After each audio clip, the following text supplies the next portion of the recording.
Hello student, welcome to online tutorial session. Okay, today we will also see in the different problems regarding flowchart and algorithm. Okay, so let's find it. In previous lecture session, last we have to find out the smallest between two numbers.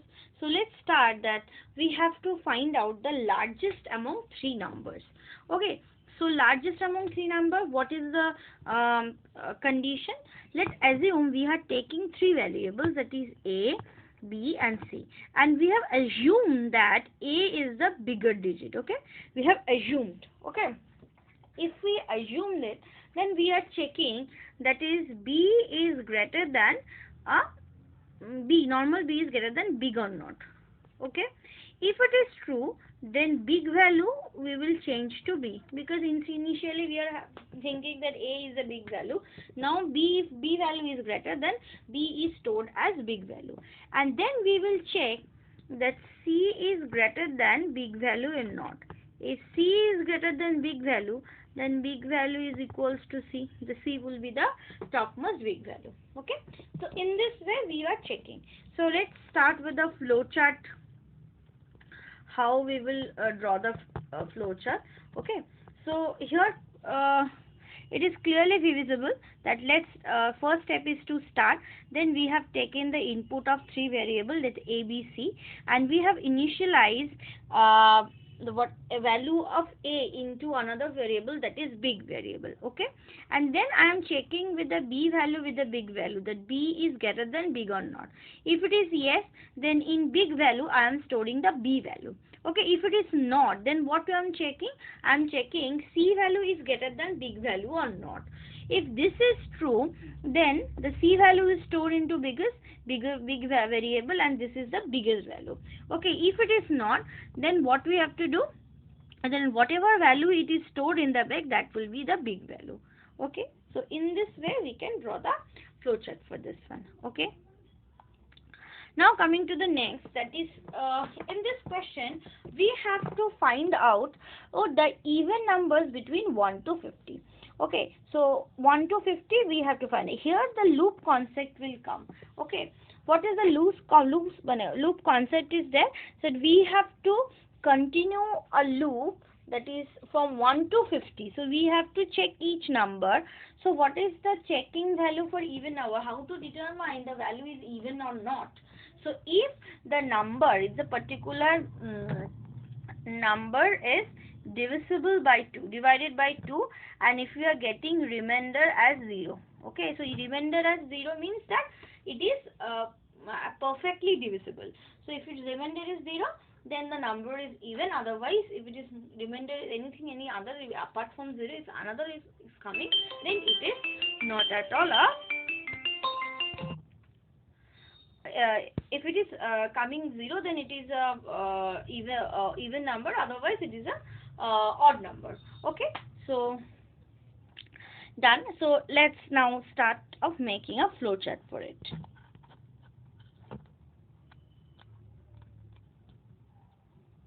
So first step is start.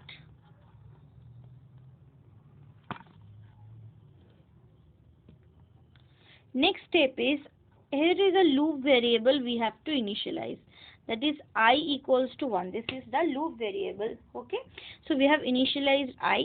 Right now we are actually checking, there's a condition is required, that is I is greater than 50. So this loop will be checking up to 50. That's why if the condition is given is greater than 50. If it is greater than 50, so it will stop. Okay, so till 50 it's there. Okay, then what will happen? If it is yes, if it is yes, there is a loop, and if it is no, then we have to go for the checking. Okay, so if it is yes, then it is more than 50, then we have to directly stop our loop. Okay, so if it is not greater, it means it is under 50, so we have to go for the continuous checking. So what is that checking? The checking is, we will check that if that particular value that we are getting, okay, the value in the I, that is I is percent of 2 equals to 0. It means that this percent symbol find out the mod value. Mod means the remainder value. So if it is getting the remainder, if it is number is divided by 2, if it is getting the remainder as 0 or not. If it is getting 0, it means if it is yes, then we have to do what? We have to, if it is yes, suppose I am writing it is the yes value. So what you have to do? So this part I am erasing. If it is yes, inside we will write the print statement. Okay. So if it is yes, then we will print the value.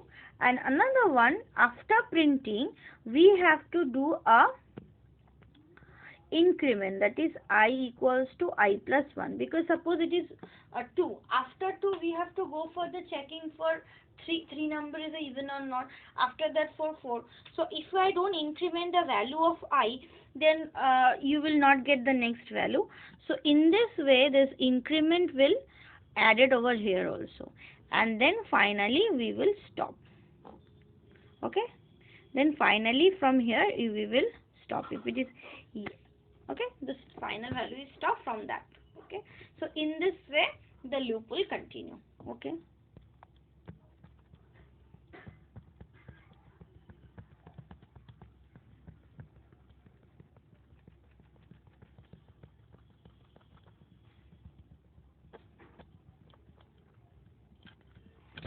Okay, now the next algorithm and flowchart is for the odd numbers. So odd number means that from 1 to n. Here in previous lecture session we have distinct that the value of n is 50, that is up to 50, but here no value of n is decided, it can be any number. So we have to take the input from the user. So let's start. So it is the start value we have done. Next we have to take the input value of number n. Input value of n. What should be the n value? It can be anything. N value can be anything. Then we have to initialize the loop variable, that is from 1. I have initialized, and then we will go for the checking value. So after that every part is actually same. We will check for the remainder. This time we will check for the, also check for the 0 value. If it is 0, then we have to stop it because this is not the odd number. Okay.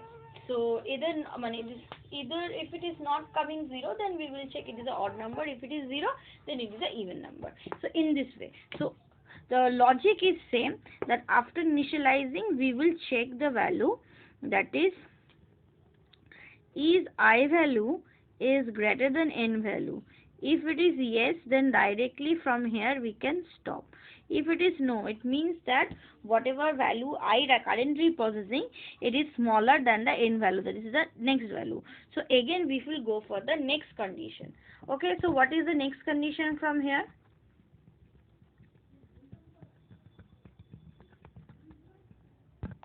The next condition is they are checking, that is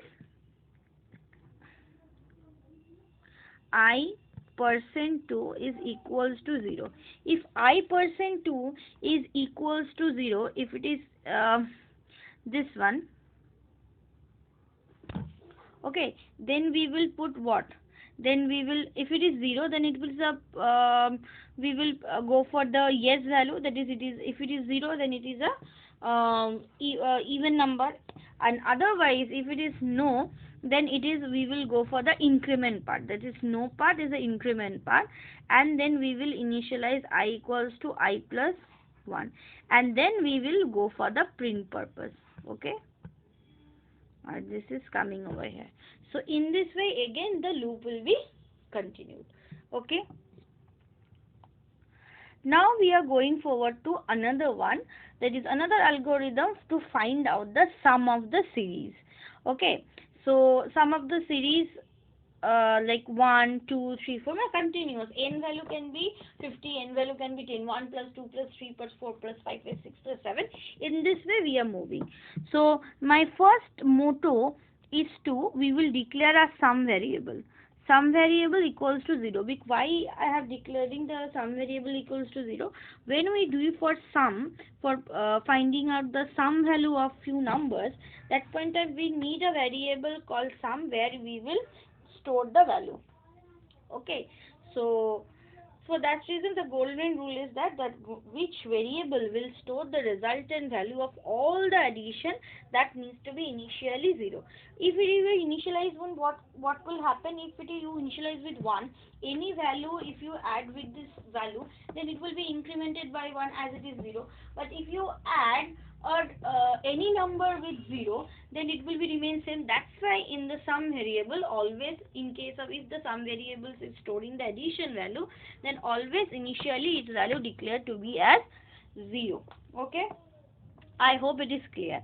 Now the first step is to take for the flowchart, it is start is done. Then we have to take the value of n value. I have taken the value of n. I have taken. Now we have to initialize the loop variable as well as the sum variable. So I is initialized to 1 and sum variable is initialized to 0. Next there is a checking is there.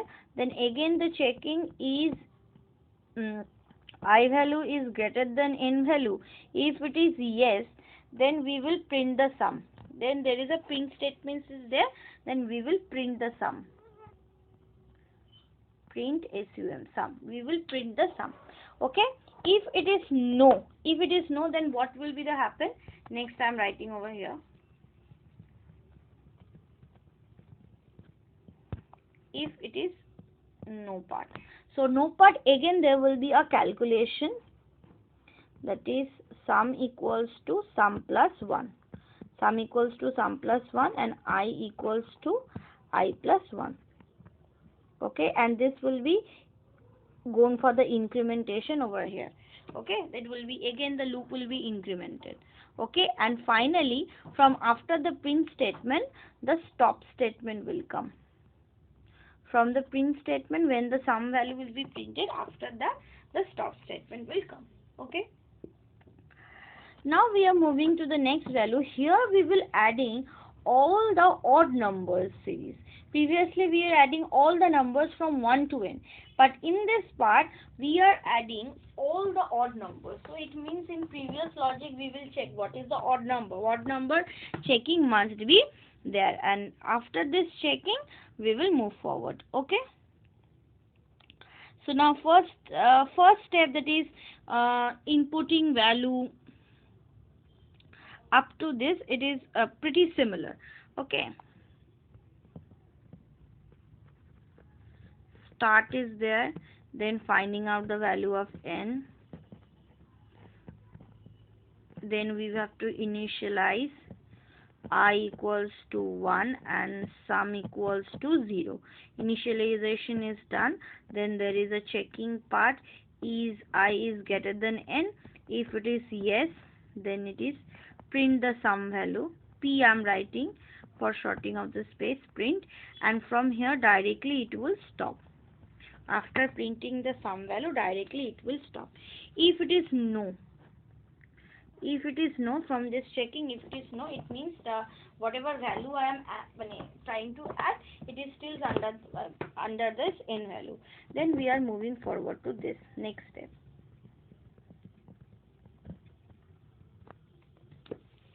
The next step is that, and we have to go for the addition. So the process box is there. So we have to write sum equals to sum plus I, sum equals to sum plus 5, and then we have to increment the I value. Previously we are initialized by 1 because it is a after that 1, after 2 1, but here instead of this increment, instead of this I will increment I equals to I plus 2. Okay, for the odd number directly, if it is if it is you are standing at 1 and then add 2 numbers, then it becomes 3. If it is 3 plus add 2 numbers, it is 5. So in this way we can got our numbers. Again this loop will be going back to over here, and after finding the total sum it will stop. Okay, I hope this is clear. Now moving forward to the next series. Okay, next one, that is the multiplication table, or this 1 minus x minus plus x square, this you can omit for right now, this part, but we have to concentrate on the multiplication table. Any multiplication table can come, 12 multiplication table, 16 multiplication table. Okay, so what you have to do, so first you have to take a input, which numbers multiplication table you want to do, that is start is done. Next we have to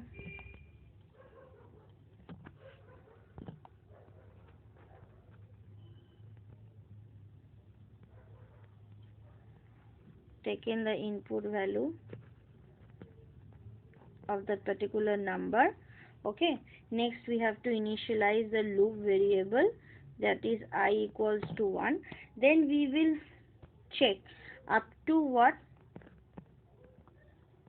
is I value is greater than 10, because up to 10 we will check. Okay, so if I value is 10, we will check. Okay, so if it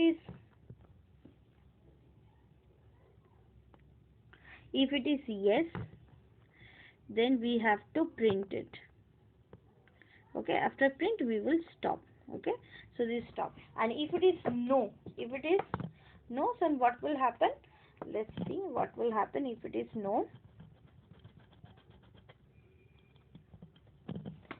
Then we have to go for the multiplication table part. Okay,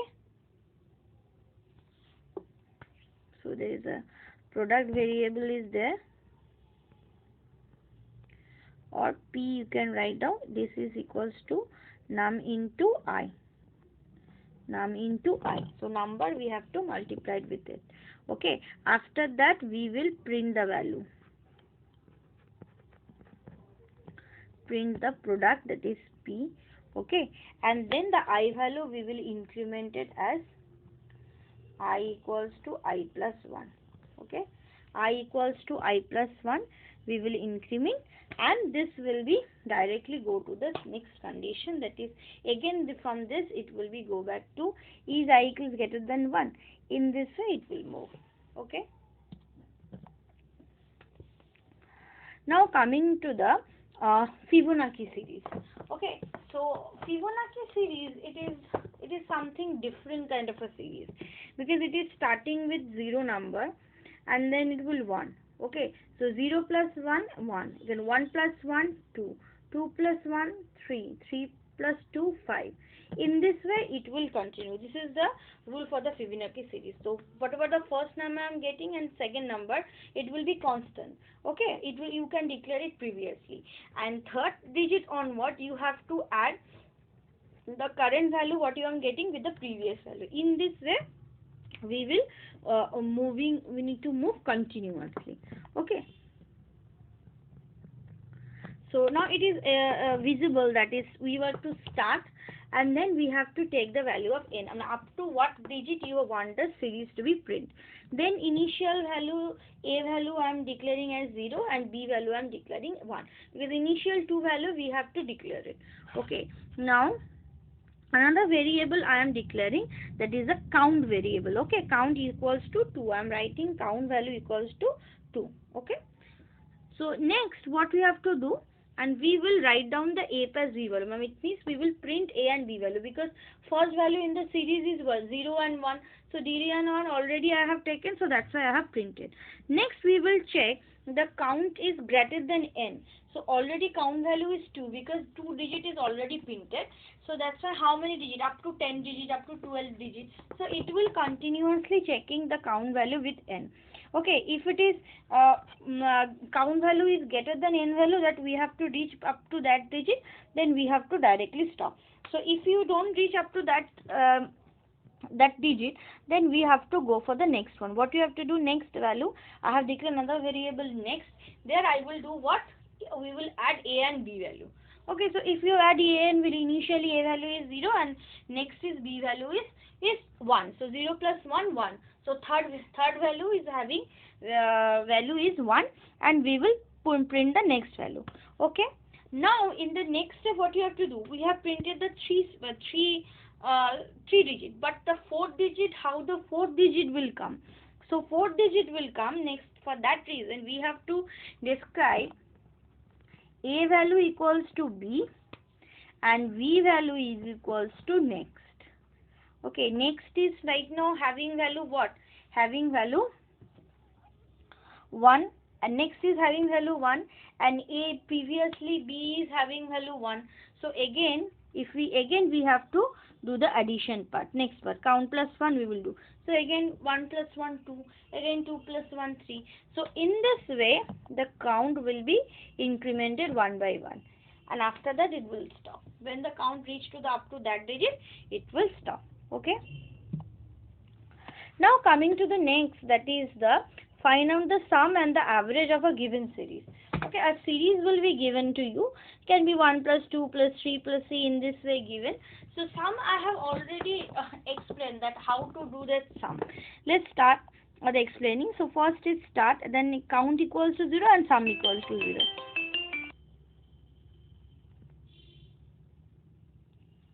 Because sum we have to find it out the sum, so that's why count value is 0 and sum value is also 0. It is done. Now the next step is that we have to put the input value. So input is 1, what up to what digit we have to find out that value, that is the number. So that number I have taken input. After that what we are doing, after that whatever number I am getting, I am keep on adding with sum and storing it into the sum. That's why sum equals to sum plus num. So number I am taking and I am increasing the count one by one. The first digit is over. Next we are adding second digit. So in this way I am increasing the count value. Okay, after increment I am checking if the more number of digits is there. If it is more number, then it will again continue for the condition checking and addition. If it will reach to the number whatever we want, then again we come to the average. Average equals to what? Sum divided by count, because sum is having the total addition of number of digits and count will check that how many numbers are present here. So that's why the average value that I am getting it, and this is the division value. So average equals to sum divided by count, and next we are writing the print the sum as well as the average value, and next is stop. So in this way we can complete the flowchart. So thank you student, I am ending my lecture over here.